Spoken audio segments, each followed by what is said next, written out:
just really looking for a lot of help right now. Hey, listen, don't worry about it, man. I got you, bro. I got you. I got you.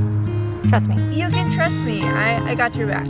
Look, trust me, man. I got you. Don't worry. I got you.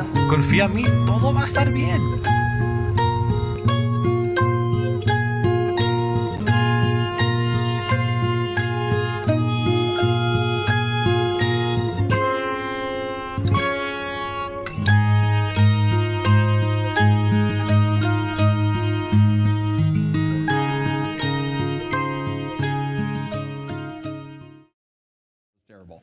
So in 2013, my family and I, we traveled to China to adopt a little boy named Kai, and that is our son. He is 14 now.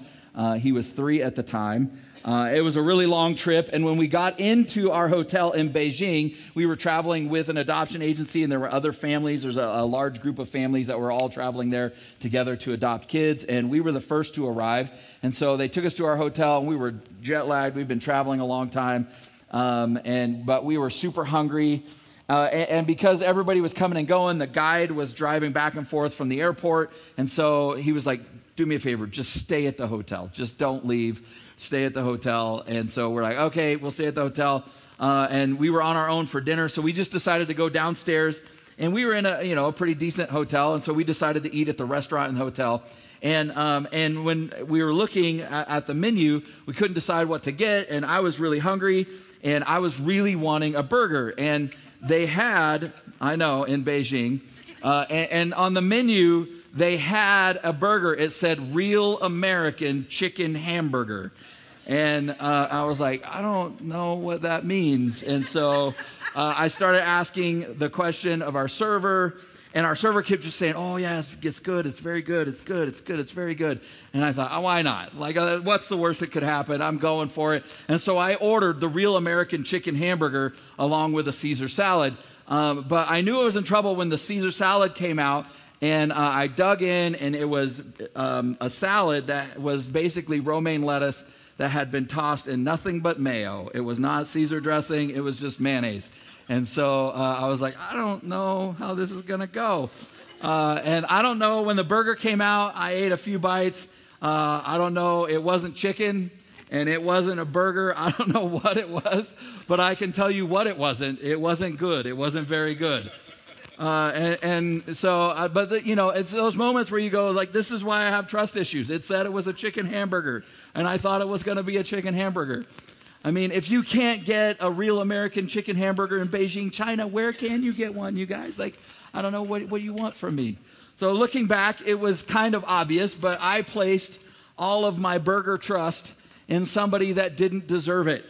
And I ended up regretting and paying for that decision dearly. So I don't know if that's ever happened to you. Now, maybe not with a meal or with food or a burger, like matters of the stomach. Those are very important, matters of the stomach. But I'm talking about stuff that's more important, like the matters of the heart. Have you ever looked back at an experience in your life and you realize that you placed your trust in somebody who didn't deserve it? Like they were a good person, they talked a good game, they said it's good, it's very good. Right? And you believed them, and so you trusted them.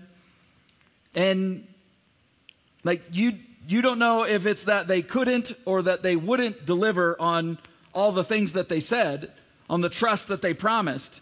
It's just that they didn't deliver on it.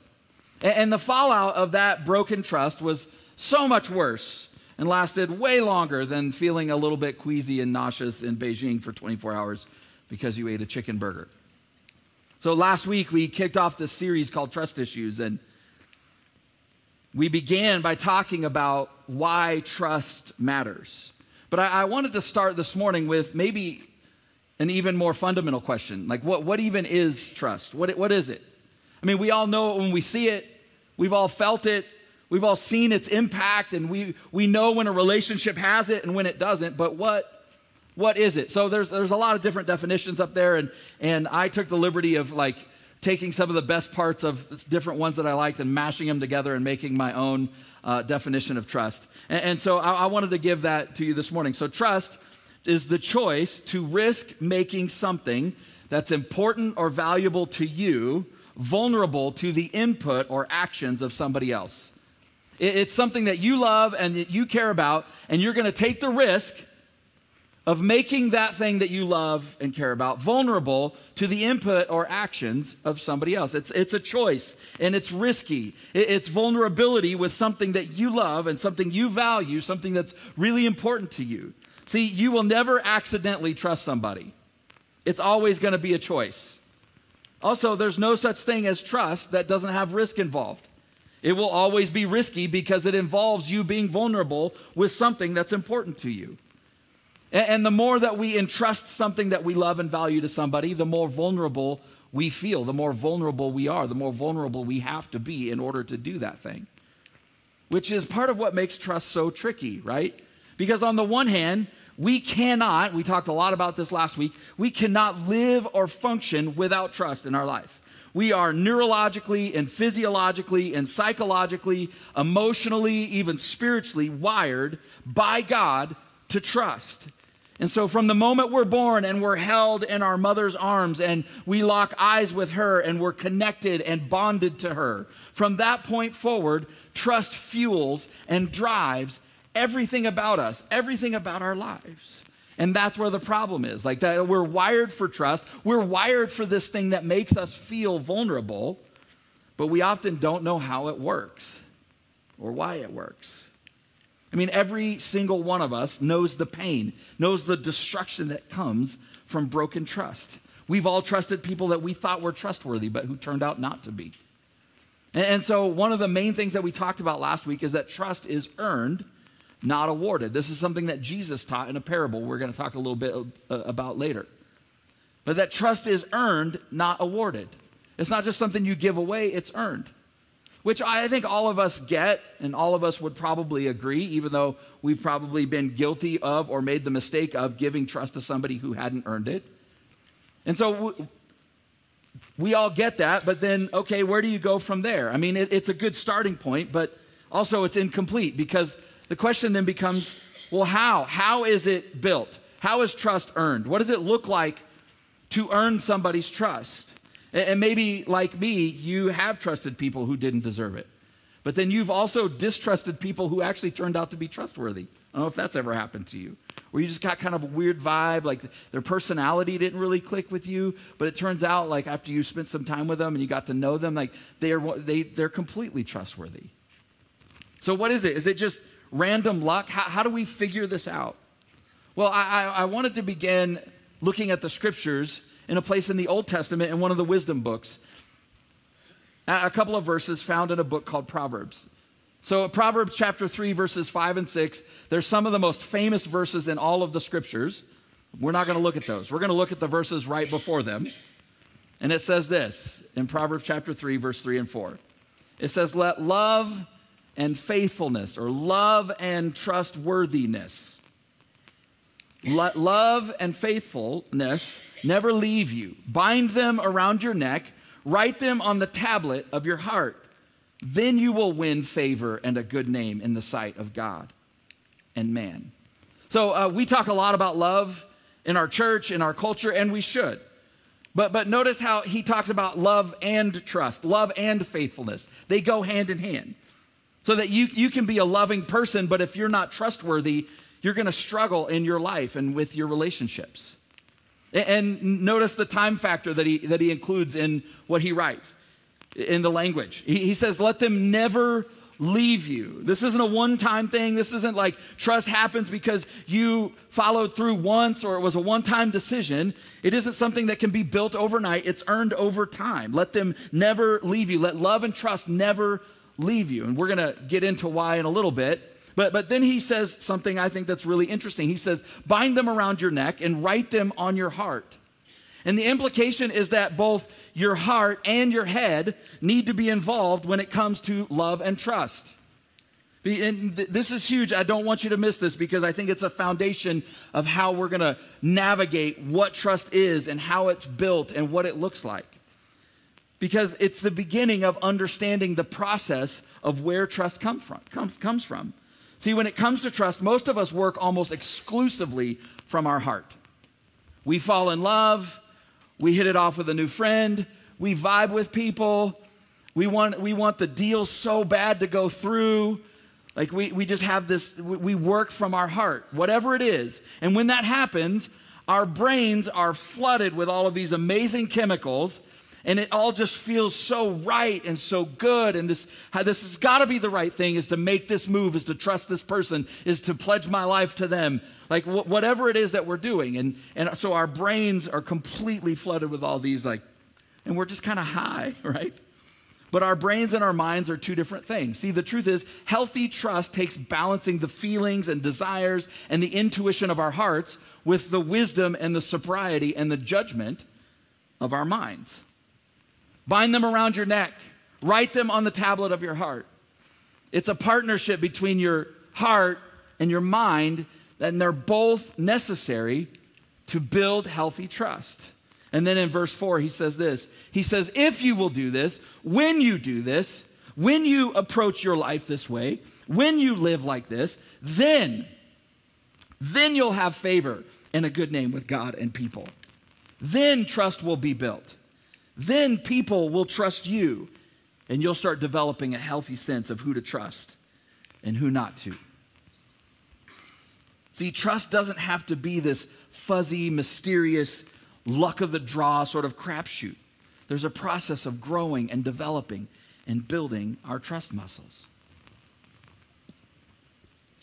By the way, this isn't the only time that this kind of comes up. It's not just us. It's something that Jesus experienced himself. So there's this really interesting moment for Jesus when he was 12 years old. He's entering adolescence, and his family had traveled from Nazareth, where they lived, to Jerusalem for one of the Jewish festivals that was going on in the city of Jerusalem. And when it was over, because they were traveling with a large caravan from the region of Galilee, not just from the little village where they lived in Nazareth, they were traveling with this large caravan of people back home. Mary and Joseph didn't actually notice that their son Jesus wasn't with them.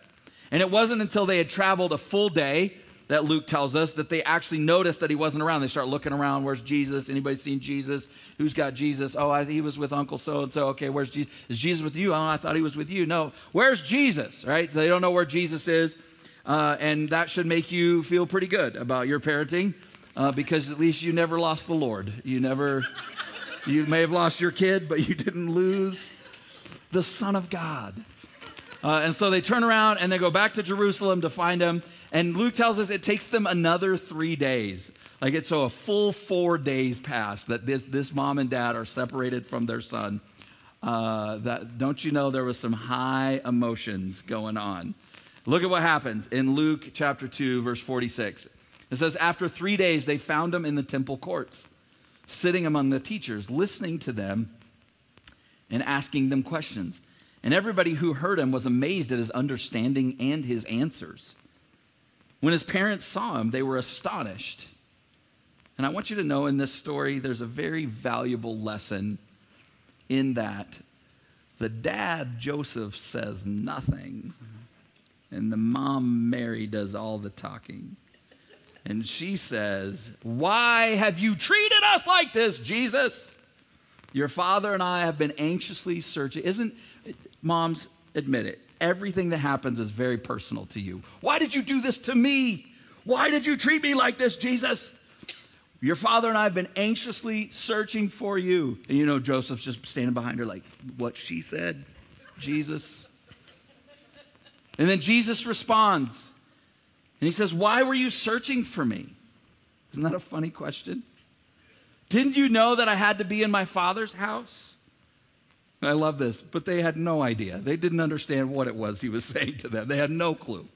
Verse 51, but notice what happens next. It says this, then he went down to Nazareth. He went home with them, and he was obedient to them.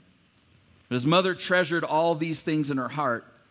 And Jesus grew in wisdom and stature, or wisdom and maturity. It's not just talking about like he grew up physically. He grew up in wisdom and maturity and in favor with God and with man. And the last part sounds kind of familiar, right? Some of the same ideas that were communicated in Proverbs 3, wisdom, favor, trust. It all flowed from and was built through a process from time spent growing and maturing. And notice with Jesus, like the favor and the wisdom and the maturity with God and with man, it wasn't because of who he was. It wasn't because of his position. He was God, but he didn't, even in this situation, as a 12-year-old, he didn't play the "do you know who I am" card. He was brilliant and talented. Luke tells us that he was in the temple, that he was amazing. Even the rabbis and the scholars, that they're just blown away. At 12, his knowledge, his understanding of what was happening, about who he was, about the timing of his life, about who he was becoming, was beyond his parents. And he tried to explain what was going on and what he was doing to them, but they didn't get it. And instead of saying, "Look, you're just going to have to trust me, Mom and Dad. Like, I'm just going to live in Jerusalem now because you know who I am. You're just going to have to trust me on this." No, it says he doesn't say any of that. He just goes home with them and was obedient to them.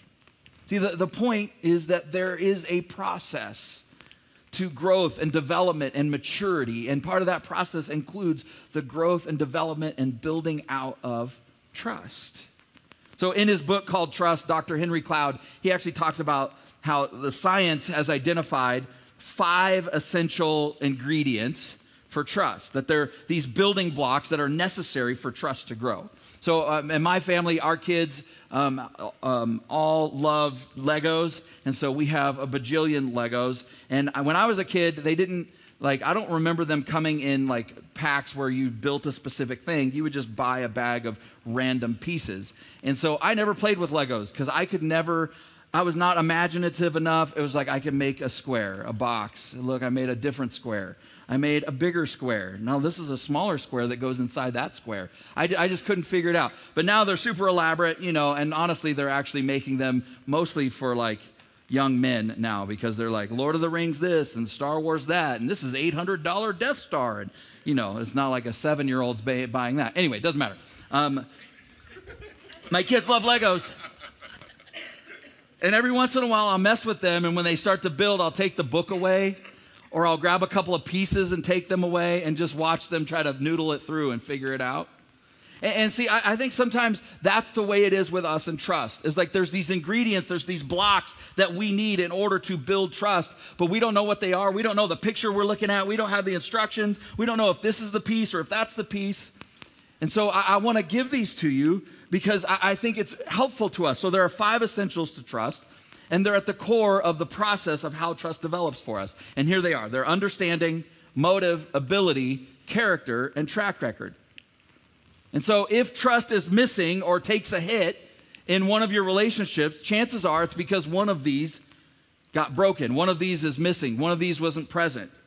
And honestly, we could do a whole series on each of these 5 things, but I'm just going to touch on them briefly because I think even just getting kind of a 30,000-foot overview of all of these things can be a game changer, because it helps us see the reality of that partnership between our heart and our minds when it comes to trust. By the way, none of this is new, right? So Henry Cloud is articulating this from a scientific perspective, even though he's a Christian. He's a psychologist, but he's articulating it from the scientific perspective. But honestly, none of it's new. The scriptures are chock full of God talking to us about all of this stuff from the very beginning. And so I just want to kind of run through the 5 and us then talk about what that actually means in our lives. So the first one is understanding. See, trust doesn't actually begin with persuasion or facts or arguments, which is usually the place that we start. Is that if I can just show you that I'm right, if I can just show you, if I can just talk you into it, you can't talk somebody into trusting you. You can't sell someone on trusting you. Even if you are in a situation where you have a position of authority. Maybe in that situation, you can pull that authority or leverage that authority. You can pull rank on someone. But you may get compliance in that moment, but you're not going to get trust. See, the foundation of trust is feeling heard and understood. It's feeling like the other person, they see you, they hear you, they get you. which makes sense because if trust is choosing to risk something that's important to me and like making that vulnerable to you, I'm only going to do that to the degree that I'm convinced that you get how important this is to me and why it's important to me. Understanding is the foundation of it. In Proverbs chapter 18, verse 13, it says, to answer before listening, that is folly and shame. I like the plain spoken Message version. It says, to answer before listening is stupid and rude. Not a great way to build trust, in other words. It's amazing how powerful understanding is for unlocking connection. So I've learned a couple of things about understanding in my life, mostly from like figuring it out the hard way, being married. The first thing I've learned is that you can't be defensive and communicate understanding at the same time. See, there's so many times where my wife comes to me and she's talking to me about something, and my default posture is like, hey, listen, I don't know what you're coming at me with that for. Like, that's not what I thought. That's not what I said. That's not what I did. And we end up like doing this dance for a while, and then I realize like, oh, she's not attacking me. Like, and it dawns on me like, she wants me to understand. And then I lower my defenses and lock in and actually hear what she's saying and understand how she felt. And the moment that happens, it's like, it changes everything. The second thing is like, we don't understand someone when we understand them. We understand them when they understand that we understand them. That's when understanding has happened. You might think you understand them, but if they don't understand that you understand them, you don't understand them. Clear? All right. By the way, in Hebrews chapter 4, it talks about how like this is such a huge thing that we can approach God with confidence and expect to receive mercy and grace when we need it in our moment of need, because we have it refers to Jesus as a high priest, because we have Jesus who became one of us, and he completely gets us and he empathizes with the weaknesses of being a human being. The understanding is the foundation. After understanding comes motive, and motive is huge, right? It's like one thing for somebody to understand us, but if they understand us and they don't care about us, or they just have their own agenda, well then who cares? Who cares if they understand you if they're just all about themselves? See, when we're describing people's motives, we say things like, man, those people, they're in it for all the right reasons. Right? Or you can tell he really cares. Or you can tell her heart's in the right place. Like you could just tell, like, what are we describing? We're describing motive. Often when we say somebody is shady, like on the negative side, right? We're not usually describing, and sometimes we're not describing their morality. We're describing their motives, that they have an ulterior motive that they're not being honest about. See, motive makes all the difference in the world when there's a misunderstanding between two people. When someone does something that we don't understand, motive is the difference between us being curious as to why they did what they did, or very suspicious of why they did what they did. Because if we trust their motives and we don't get what they did, we think, I wonder if there's something I'm missing. I wonder if they know, I wonder what's going on for them. But if we don't trust their motives, we don't go, I'm really interested to know what they're going through that made them do that. No, we go, no, this is a shady jerk face. They're just in it for themselves. We knew it. I knew it. That's who they are. In Philippians chapter 2, verses 3 and 4, it says, do nothing from selfish ambition or empty conceit, but with humility, consider one another as more important than yourselves. Do not merely look out for your own interests, but also for the interests of other people. I love that verse 4, the way it's phrased. Don't merely look out for your interests. See, this isn't telling you that you don't have interests that you shouldn't look out for. It's normal and healthy to look out for your own interests. But if you want people to trust you, you can't merely or only look out for your interests. The third element of trust is ability. So this is where there's a shift, I think, from the heart to the head. Because the first two you can feel. You can feel understanding. You can sense and feel a motive. You can feel all of those things. But when it comes to ability, you got to see it. This is the one you got to see. Do they have the ability to do the thing that you're entrusting them to do? right? It's not a feeling. They either can do it or they can't. And the reason this can be so challenging for us is just because you can trust them in one way doesn't mean that you can trust them in every way. This happens to us all the time. As I know this person, they're a good person, I trust them over here so I can hire them to do this job. But they have no ability to do that job. The trust isn't always transferable. So there's nobody that my wife, Hansi, trusts more in this life than me. She also never asks me to go to the grocery store. Not because I'm not capable of going to the grocery store and buying groceries, but because I'm not capable of going to the grocery store and buying groceries the way she would buy groceries. I'm going to come home with different things in the cart.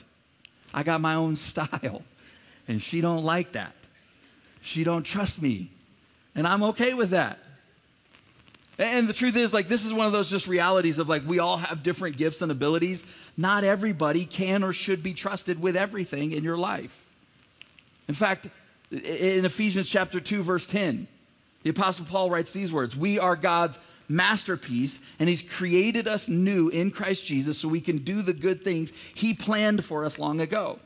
See, it describes you as God's masterpiece. And there's so much good that he is trusting you with and planning for you to do. But his plan isn't for you to do everything. It isn't for you to do all the good there is to do. His plan is for you to do the good things that he's created you to do. It's limited in its scope to the beautiful and unique way that he made you. I mean, just think about the people in your life. What is it that you're wanting to trust them with? Do they have the capacity and the capability or the competency to do that thing? If not, it doesn't mean that they never will. It just means that it's maybe not a good idea to trust them with that thing right now. One of the things that has come up over and over and over again for me as a pastor is meeting with people and performing wedding ceremonies and walking them through the process of pre-marriage counseling. And sometimes it's obvious that people are making commitments of they're pledging their love and commitment for life, and they're earnest and they mean it because they feel it, but they're not equipped. They don't have the ability to follow through on those commitments at this stage in their life because of a broken family or baggage that they haven't resolved or all kinds of things. And so they make a commitment that they really mean and they're sincere about, but they just don't have the ability to follow through on it because they don't have the health in their own life. And so they may be Mr. Right, but they're Mr. Not Right now. The fourth element of trust is character. Most of the time when we talk about character, we typically just think of that as morality. They don't lie, cheat, or steal, and obviously, like, that's important. That's a huge part of it. But that's like character 101, right? That's just like pay to play. Don't trust people who regularly lie, cheat, and steal. Like that should just be an easy qualifier, right? But character, it's not less than morality, but it's also more than morality. Right? Character talks about it's your makeup. It's how you're put together. It's things like your EQ. It's things like your self-awareness and your social awareness. It's how a person manages relationships and how they manage themselves. It's how well they handle their own emotions and the emotions of other people. It's how impulsive or adaptable they are. Are they positive or negative? How difficult is it to work with them? See, there are people that you know that you wouldn't question their integrity. They're not going to rip you off. They're not going to lie to you. But you also know that you can't trust them to navigate a situation without stirring up drama. Because wherever they go, it sort of follows them around. Or they're unpredictable, or they're controlling, or they're defensive. Or they're just not very kind, and they rub people the wrong way.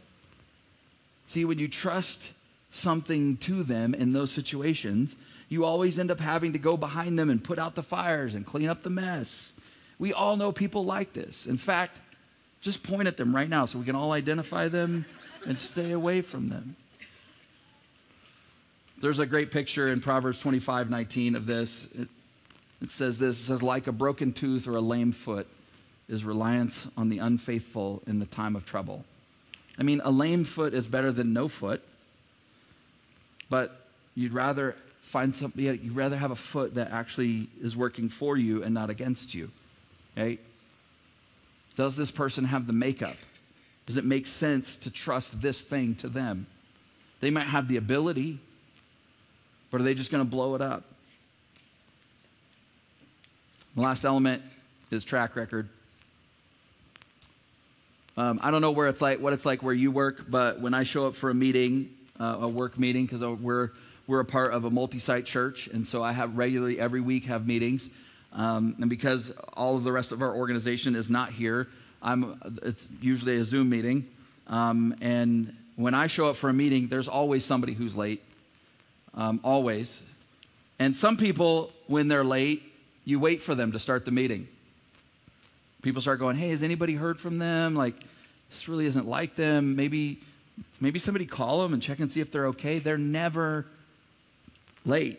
But then there's other people, when they're late, you don't wait for them. Nobody even really notices because they're always late.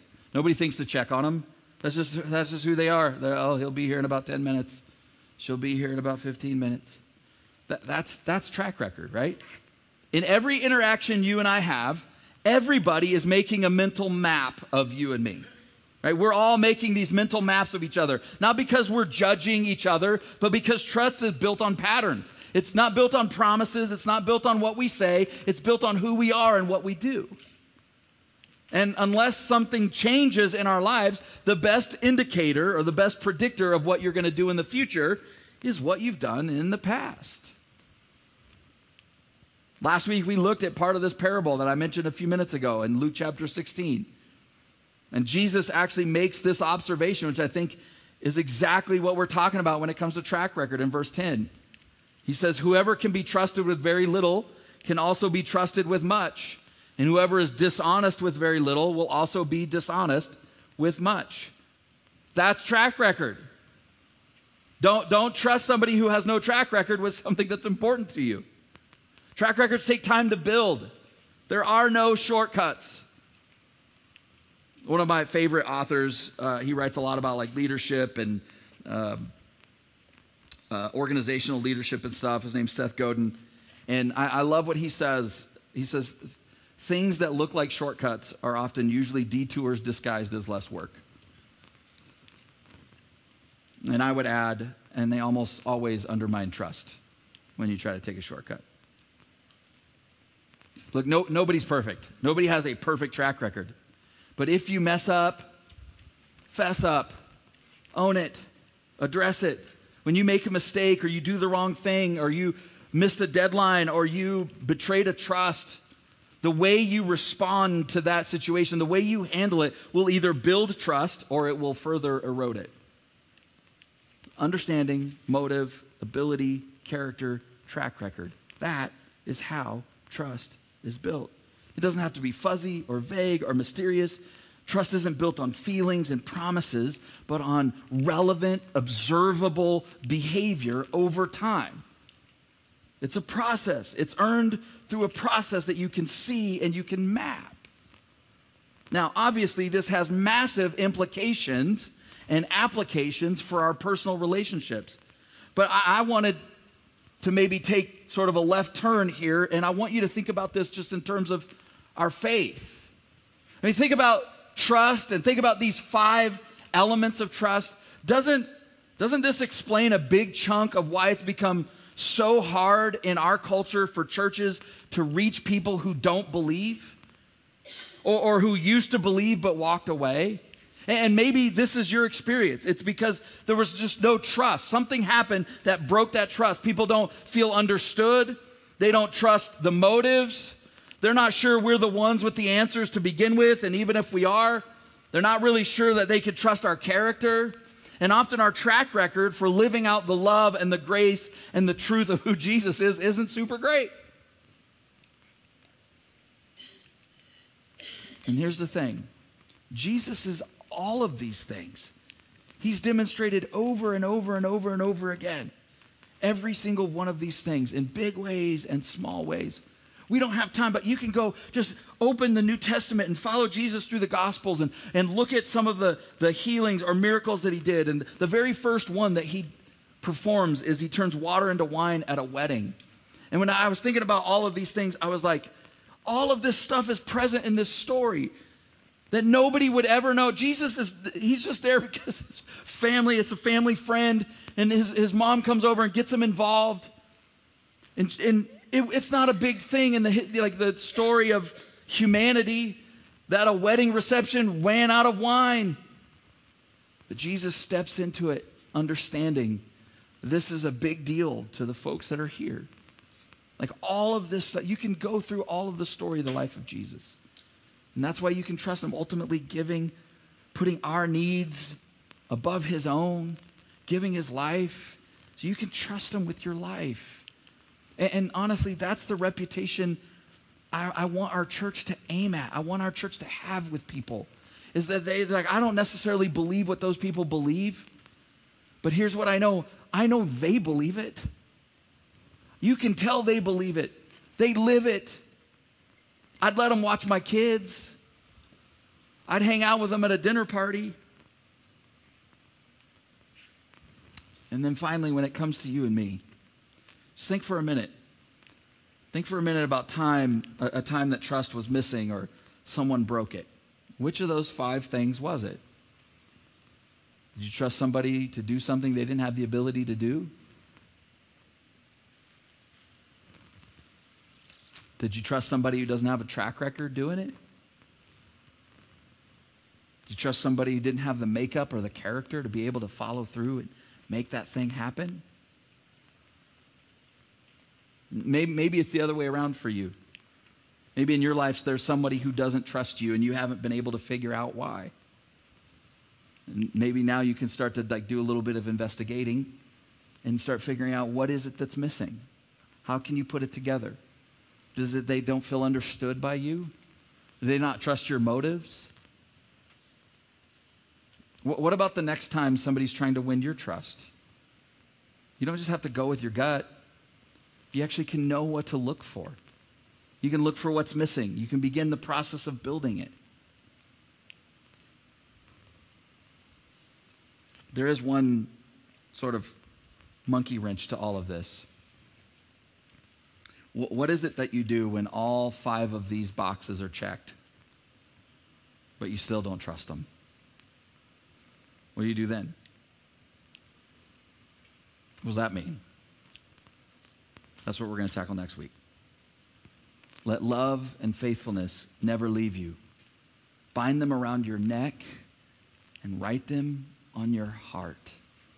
Wouldn't it be amazing if the people in your life, after all the ups and downs that you've been through already and the ones that are still to come, that what they see in you and the way that they described you or described that period of time in your life was, man, they grew in wisdom and maturity and favor with both God and other people. They're not perfect, but they are trustworthy. It's something that we can build together. Let's pray together. Church, I just want to take a moment and say thank you for watching our service online. Whether you're watching it for the first time or you're watching it again because you enjoyed the service so much from the weekend, I'd like to take a moment and dive into our giving.